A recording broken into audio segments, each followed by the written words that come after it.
If we can define the arrival city as the place which provides different urban infrastructure that makes the transition between the opportunities and the long-term stability, then how do we call the city that provides you the transition between the moment of arriving and the opportunities? Maybe the survival city? You are watching Stripping Architecture, and in this episode we will be searching for the survival city by reconstructing the asylum seeker movement in the city of Brussels and stripping the visible architecture.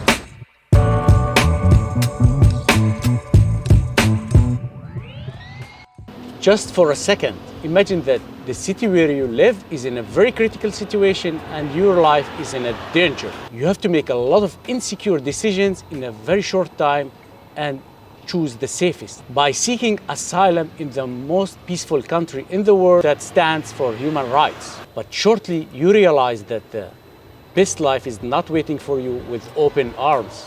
In the winter of 21-22, this place was literally flooded with people who were sleeping on the floor in tents. Belgium, as a country with a high tax rate, could not afford shelter for a couple of thousands of people.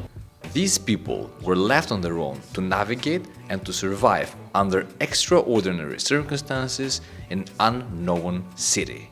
So, how do you navigate a city without knowing the local language, with no internet, no documents, limited resources of money and food? How? Well, we will tell you how. As a human beings, you will pull out your survival tool and create your survival city. Well, as we see here, this is an asylum seeker center in Brussels. At some point, it went out of capacity, so people start to spread around and build their tents here. One interesting element is the canal, which the asylum seeker actually used it as a reference point for their orientation in Brussels. As we know, Brussels has a very brutal winter with heavy rain. So some of the asylum seekers start to search for a place where they can build their tent to protect themselves from the rain, like this place. So this is the beginning of the survival city. And as we know, human beings need to survive on food and drinks. So they were going just straight right there. And there is a square with a lot of commercials, bakery, and all kinds of foods and drinks that they need. Food and drinks is not the only surviving tools. We all need social spaces and human contacts, which we can find it there.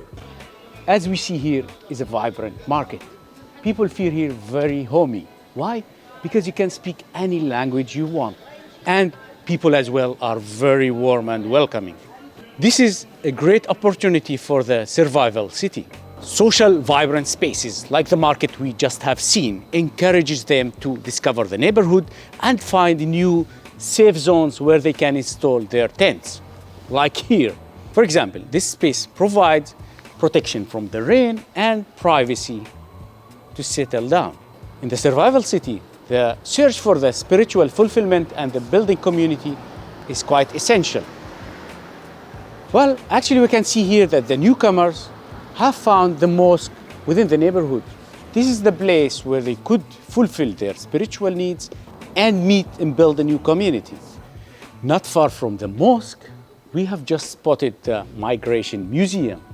It's actually an added value to the development of the survival city. A place which offers an understanding for their situation. While visiting the Migration Museum, the newcomers has the chance to spot the canal. As we mentioned in the beginning of this video, this canal is used as a reference point for their orientation in the survival city. Furthermore, this allows them to even explore and expand their survival city wider. In order to make this mental map of the survival city more clear for you, we have quickly created this sketched planar view. This over here is the asylum center that we have shown on the very beginning, together with a canal which is really easy to be identified and therefore used as a major navigational tool. This whole zone was completely occupied by tents, and right across of it you can see the vibrant market space. This public space has noticeable church with tall bell tower which works as a lighthouse for additional spatial orientation. And here in the broader environment, you can see the spaces that the newcomers have found as safe zones for installing more tents. Right here is the mosque, together with the Migration Museum in its proximity. From here, the newcomers could easily locate the canal and get encouraged to expand their movement further out from their original bubble. As you walk down the canal, the survival city perimeter is expandable until you reach the Flemish government building, where they can come and apply for some documents for their application. A little bit further more, you reach the Red Cross building, there the place where you can get some food logistics for your stay in Brussels. The final point is that the survival city is pure vernacular. It's quite complex and has multiple layers.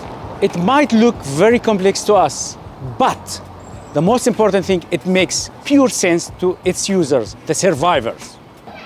A quick recap for the survival city infrastructure. As we see here on the sketch, the survival city contains multiple urban infrastructures, from tents to sleep, places to eat, drink, social spaces, community building, spiritual fulfilling, etc., etc. What is interesting about it is none of these infrastructure were built or meant for a survival city, but the newcomers themselves managed to hack these infrastructures and kind of integrate them within their survival city in order to survive.